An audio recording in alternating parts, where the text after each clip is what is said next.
মনোযোগ দিয়ে যে আমাকে ভালোবাসলো,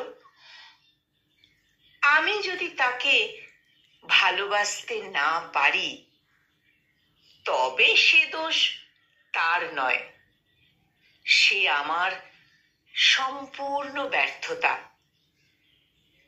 মনোযোগ দিয়ে কত কি দেখি, অথচ অমনোযোগে কত সম্পর্ক নষ্ট করে এসেছি।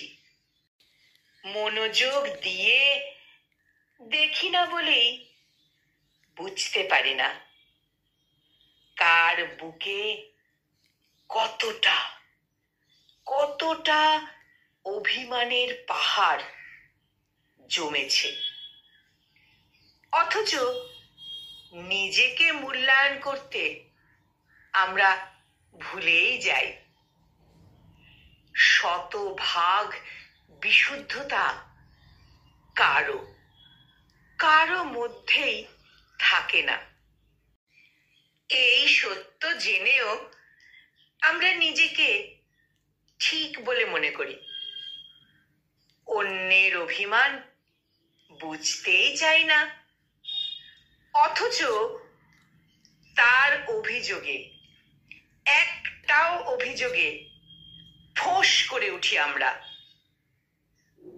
অভিমান জমতে জমতে একদিন বস্তা বস্তা অভিযোগ তৈরি হয়ে যায়। কি অদ্ভুত জীবন আমাদের! একটু সময় দিয়ে যাকে ভালোবাসতে ভুলে যাই, অথচ তার থেকে অনেক অনেক বেশি সময় নিয়ে তাকে দুঃখ দিতে আমরা কিন্তু ছাড়ি না। কলমে সরজিৎ ঘোষ আর কণ্ঠ প্রয়াসে আমি নিবেদিতা। Novus